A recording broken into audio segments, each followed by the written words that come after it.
pleasure to meet y'all at last, and welcome back to some more Survival of No Limits, and more importantly, welcome back to some more stuff relating to all the things that you need to know about survivability and accountability, as death is everywhere. So let's get going with something new here. Number 64, machinery-based accidents. So, in case you're not aware, the Industrial Revolution itself may have happened a long time ago, but it is without a doubt that even to this very day, we still have lots and lots of businesses having to do with industrial-based equities of all sorts. Whether we're talking industrial, whether it's based on home renovation, construction, demolition, or anything else. It could be woodworking, stoneworking, metalworking.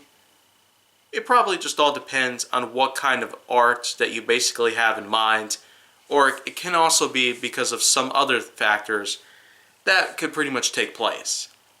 But for the most part, I myself have actually gone through a lot of times that actually featured some things like this. I myself have happened to have a lot of experience in carpentry, masonry, and steel-based work, amongst a lot of things. But if there's a lot of things out there that people probably are not already familiar with, it's the fact that, well, machinery, as we've come to know it, has evolved quite a lot throughout the past century. If there's one true thing, though, that pretty much equalizes for every single thing out there relating to machines, they can in fact be deadly, by all means. This is probably where I should go ahead and bring up the obligatory question, what does this have to do with survivability? Well, machinery, amongst all things considered, happen to be probably some of the most deadliest things that humanity had ever come across. Strange, considering how we ourselves have been known to build things like this all the time. But it is without a doubt that machinery has actually been known to kill people by any means. There, of course, are certain pieces of equipment amongst a lot of things.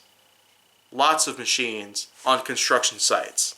From the typical construction equipment like the excavator, front end loader, dump truck, bulldozer, cement mixer, transporter, and all that good stuff, to the kind of stuff that we typically have in our homes, like jump starters, automotive jacks, log splitters, chainsaws, and pretty much a lot of other things in mind.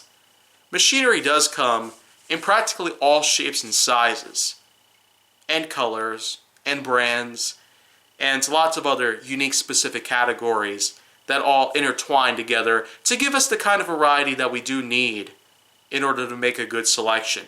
A good choice that can benefit our money, considering what kind of incomes we're probably going to be stuck with for some time now. But no matter what kind of machine that you are indeed using, no matter what the task it is, no matter what kind of thing it is, no matter the duration, no matter how protected you think you are, no matter anything else, it's still worth noting that there always is that one slight opportunity that you might have something that you might have missed. And this could indeed put you at risk for an injury that could be as small as probably a paper cut or a small bruise to something pretty catastrophic, like a broken femur, a crushed skull, a gouged eyeball, or possibly a crushed trachea, which of course could be as deadly as you could probably conceive it.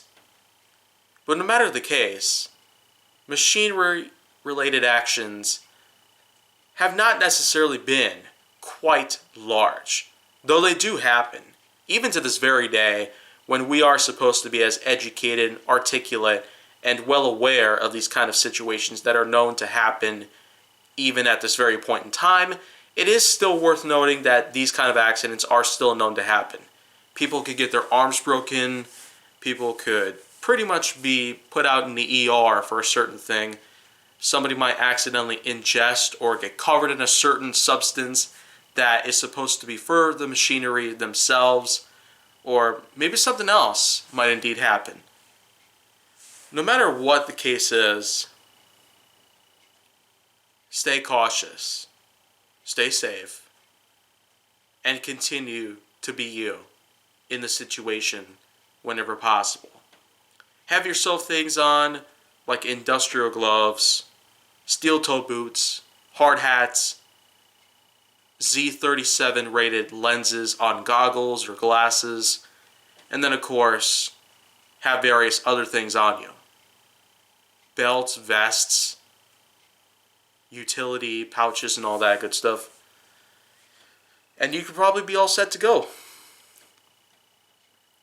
Of course, I'm not necessarily really into the construction kind of stuff, but it is still something that I would typically do in some cases. So with that in mind, that's pretty much just where I come to the end of the road with this kind of subject. But let's not forget that there will be something new in 2 days. Then another 2 days there will be another thing. Then another 48 hours. And another 48 hours. And onwards. Lots of things are going to pretty much be rolling around for a while now. So let's not forget that any of that stuff is going to continue to happen. Survival of no limits pretty much means no limits. So, that's going to be it for right now. But if you want to see more, go down to my channel. Then make sure that you like, subscribe, comment, follow me on social media, and stay on the Hollywood side.